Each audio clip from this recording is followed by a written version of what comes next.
तो दोस्तों, खबर कुछ ऐसी निकलकर सामने आई है कि इजराइल ने हमास के एक सुसाइड सबमरीन को मार गिराया है। स्क्रीन पर आप आर्टिकल भी देख सकते हैं इससे संबंधित। और बताया गया है कि हमास ये तैयारी कर रहा था कि आने वाले दिनों में इजराइल के ऊपर भारी मात्रा में सुसाइड अटैक किए जाएं सबमरीन से। वो कैसे? दरअसल हमास के पास बताया जाता है कि ईरान के बहुत सारे छोटी छोटी सबमरीन्स हैं जिनकी साइज काफ़ी छोटी होती है। इनके अंदर भारी मात्रा में एक्सप्लोजिव भर दिया जाता है और फिर इन्हें रिमोटली कंट्रोल्ड तरीके से जो इजराइल के तट हैं उनके करीब पहुंचाया जाता है और वहां पर भारी मात्रा में ब्लास्ट किए जाते हैं। और इतना ही नहीं, ये लोग जो इजराइल के कुछ तेल के कुएं पाए जाते हैं, ज़्यादा संख्या में नहीं है, बहुत ही थोड़ी संख्या में है, लेकिन उन्हें भी निशाना बनाने की पूरी कोशिश करते हैं। और बताया जा रहा है कि अभी के लिए हमास की प्लानिंग ये थी कि जी हम जितने भी रॉकेट इस समय दाग रहे हैं इजराइल के ऊपर, उसमें से 90 से 95% तक को जो आयरन डोम है वो रोक रहा है, उन्हें मार गिराता है। तो ऐसे में इतना इफेक्टिव नहीं था।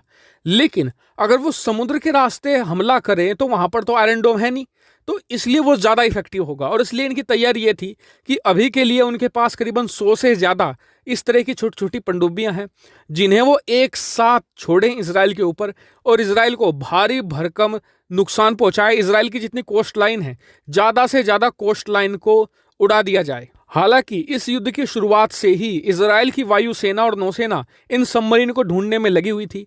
अभी जैसे ही उन्होंने कुछ सबमरीन बाहर निकाली तो तुरंत इजराइल ने उन्हें उड़ा दिया है। लेकिन बताया जा रहा है कि हमास के पास अभी भी बहुत ही बड़ी संख्या में ये छोटी छोटी पनडुब्बियां मौजूद हैं जो इजराइल को काफ़ी ज़्यादा नुकसान दे सकती हैं। और इसीलिए इजराइल इस समय सबसे ज़्यादा अलर्ट पर है। लेकिन जो बात लोगों को समझ नहीं आ रही है वो ये कि ये रहा इजराइल, ये रहा गाजा पट्टी।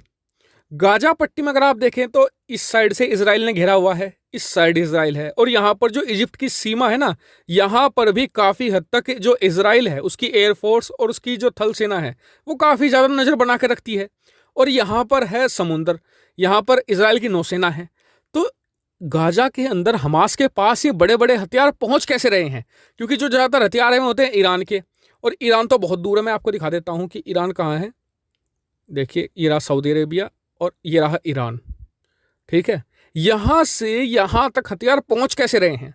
तो इसका कारण मैं आपको बताता हूं। दरअसल होता यह है कि भले ही यहां पर इजराइल की, यहां पर जो इजिप्ट की और ये मतलब कि गाजा पट्टी की सीमा है ना, यहां पर भले ही एयरफोर्स कितनी नज़र बना के रखती हो, लेकिन ये करते क्या है कि सुरंगें बना लेते हैं यहाँ पर सीमा पर, और फिर इजिप्ट के जरिए ये भारी भरकम हथियार हमास तक पहुंचते हैं। और इसमें काफ़ी हद तक जो इजिप्ट की सेना है, मिस्र की, वो मदद करती है हमास के लड़ाकों की, और इसीलिए ये लोग इतना डैमेज पहुंचा पा रहे हैं इजराइल को। हालांकि इजराइल ने यहाँ पर भी काफ़ी हद तक बमबारी करके कुछ सुरंगों को नष्ट तो कर दिया है, लेकिन अभी भी कुछ जो डीप सुरंगें हैं जो गहराई में बनाई हुई हैं वो अब भी मौजूद है, जिनके जरिए जो इजिप्ट की सेना है वो लगातार इन्हें हथियार प्रोवाइड कराए जा रही है।